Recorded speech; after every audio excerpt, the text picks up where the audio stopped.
नमस्कार छात्रों। मैं प्रक्षेपों के निर्माण की श्रृंखला में आज ध्रुवीय खमन समदूरस्थ प्रक्षेप पर कुछ प्रकाश डालूंगी। इसको पोलर जेनिथल इक्विडिस्टेंट पोजीशन कहा जाता है। यह एक नॉन पर्सपेक्टिव पोजीशन असंदर्श प्रक्षेप है। असंदर्श प्रक्षेप वह प्रक्षेप होता है जिसको गणितीय विधि के द्वारा बनाते हैं। इस प्रक्षेप में यह कल्पना की जाती है कि जो स्पर्श स्थल है ध्रुव बिंदु के सहारे ग्लोब को स्पर्श करता है। पोल इस प्रक्षेप के सेंटर में केंद्र में होता है और सभी अक्षांश रेखाएं होती हैं वो कंसेंट्रिक सर्किल, एक ही केंद्र से खींची हुई सर्किल होती है। All the meridians are straight line, सभी जो देशांतर रेखाएं होती हैं वो सीधी और सरल रेखाएं होती है। इस तरह से खींची जाती है, सीधी और सरल रेखाएं होती है। क्योंकि इस प्रक्षेप में अक्षांश पैरेलल्स एंड मेरिडियंस सभी देशांतर जो रेखाएं होती है बराबर दूरी के अंतर पर खींची जाती हैं, इसलिए इस प्रक्षेप को इक्विडिस्टेंट पोजीशन या समदूरस्थ प्रक्षेप के नाम से जाना जाता है। अब हम इस प्रक्षेप का निर्माण कैसे करेंगे, एक क्वेश्चन दे रखा है। तो अलाहाबाद यूनिवर्सिटी की जो एक्सरसाइज बुक है उसमें इस तरह का क्वेश्चन दे रखा है कि draw a graticule on polar zenithal equidistant position covering the area of 10 degree north.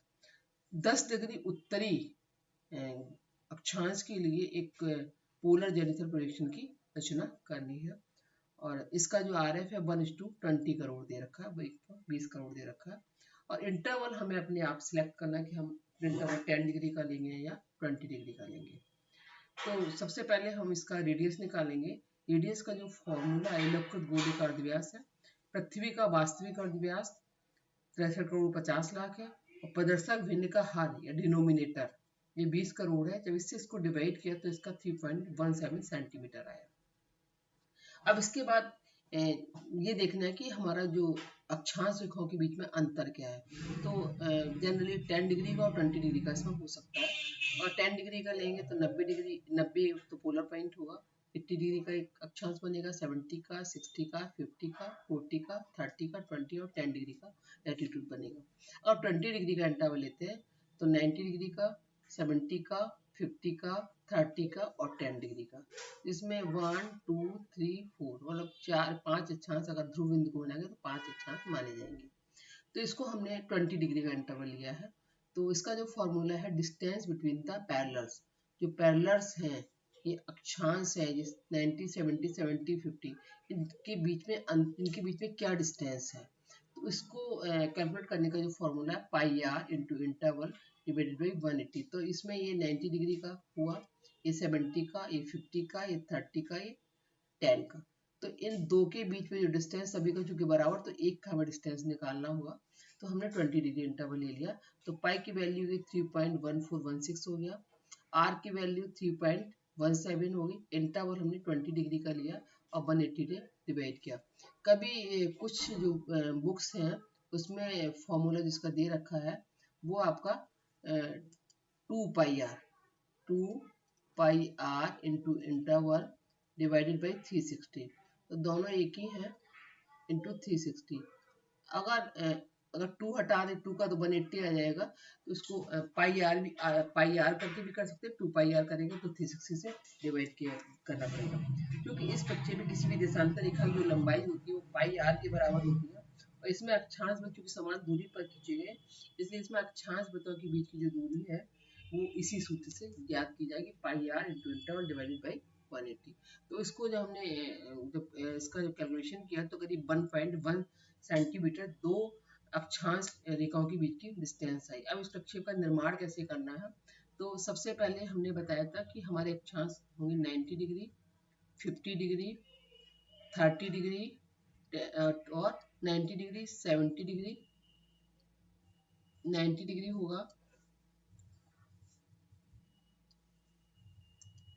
50 degree का 20 डिग्री का इंटरवल होगा, 30 डिग्री का 20 डिग्री का इंटरवल होगा और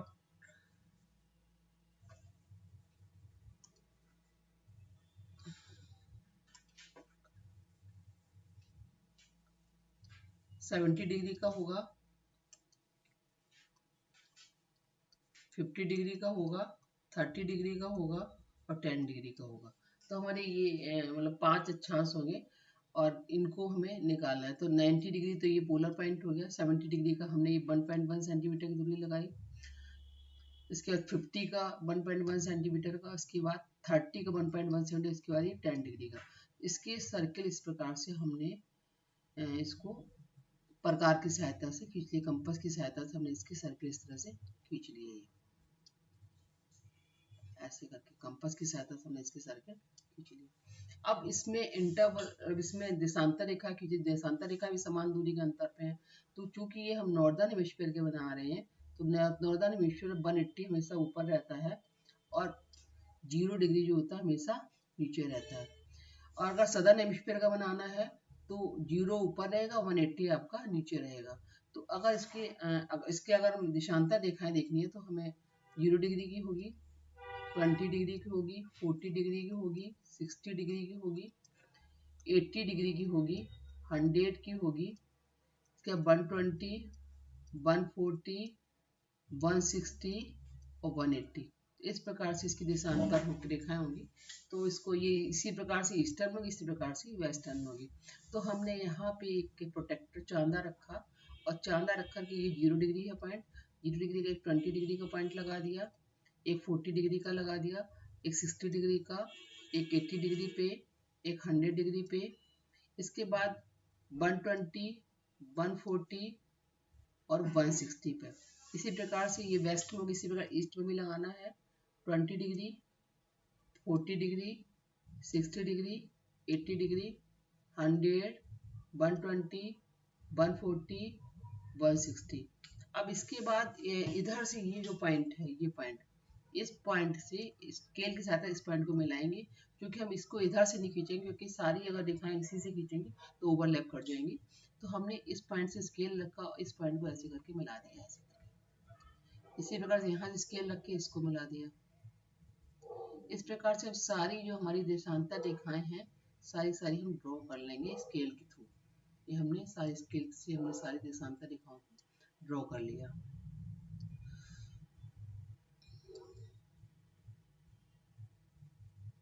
सारी देशांतर रेखाओं को हमने यहाँ पे ड्रॉ कर लिया स्केल की सहायता से। ये पॉइंट से इसी पॉइंट से मिलेंगे, हमने यहाँ पे ड्रॉ कर लिया है देशांतर रेखा।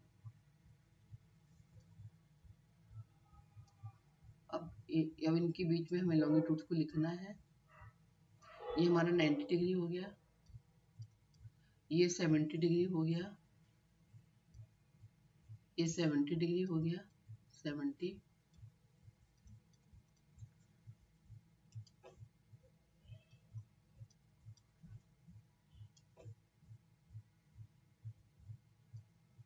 ये 70 डिग्री हो गया,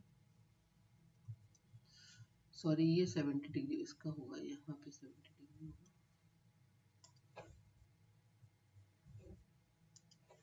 ये 50 डिग्री हो गया, ये 30 डिग्री हो गया, और ये 10 डिग्री हो गया, 10 डिग्री नॉर्थ हो गया, यहाँ पे नॉर्थन लिखा। और इसके बाद हमें लिखना है 20 डिग्री लॉन्गिट्यूड्स को, 40 degree, 60 degree, 80 degree, 100 degree, 120 degree, 140 degree, 160 degree. ये 90 डिग्री इसके बीच में है, ये 90 डिग्री आपका ईस्ट हो गया। इसके बाद यहाँ पर 20 डिग्री इसी तरह सेम लिखना है, 20 degree, 40 degree, 60 degree, 80 degree, 90 degree, ये वेस्ट हो गया। इसके बाद 100 डिग्री, 120, 140, 160 डिग्री। तो इस तरह से लिखना है। अब इसकी हम अगर विशेषताओं पे ध्यान दें, सारी की सारी जितनी भी अक्षांश रेखाएं सकेंद्री वृत्त के चाप है, एक ही सेंटर से खींची हुई वृत्त के चाप है, और ये समान दूरी के अंतर से खींची गई, क्योंकि सभी अक्षांश रेखाओं के बीच की दूरी कितनी है, 1.1 सेंटीमीटर। जितनी भी अक्षांश है सबके बीच की दूरी 1.1 सेंटीमीटर है। इसके अलावा जो देशांतर रेखा एक केंद्र से खींची गई है, केंद्र से खींची हुई विकृत रेखाएं, सभी देशांतर रेखा इसी सेंटर से, जो पोलर पॉइंट है इसी से खींची गई है। तो उस केंद्र से निकली हुई ये विकृत रेखाएं, और देशांतर रेखाओं की लंबाई इसमें शुद्ध मानी जाती है, सही से इनको मानक अक्षांश माना जाता है। इस प्रक्षेप में जैसे जैसे हम केंद्र से बाहर की ओर जाएंगे तो अक्षांशों की जो लंबाई वो बढ़ती जाती है। क्योंकि अगर इसमें जो 10 डिग्री पूरा का पूरा एक सर्किल है, 70 डिग्री है पूरा का पूरा 30 डिग्री पूरा का पूरा सर्किल है, 50 डिग्री पूरा का पूरा सर्किल है, 30 डिग्री पूरा का पूरा सर्किल। तो सारी की सारी जो अक्षांश रेखाएं होती है अपनी वास्तविक लंबाई से बड़ी होती है, लेकिन इस प्रक्षेप में केंद्र से चारों ओर दिशा शुद्ध रहती है। जैसे ये ईस्ट में है, ये आपका वेस्ट में है, ये साउथ में है और ये आपका नॉर्थ में है।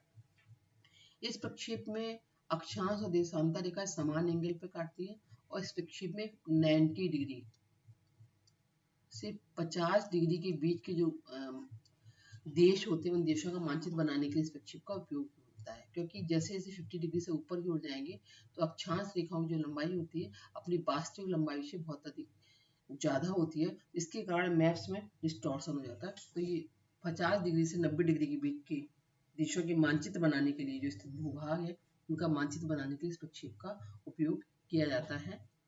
धन्यवाद।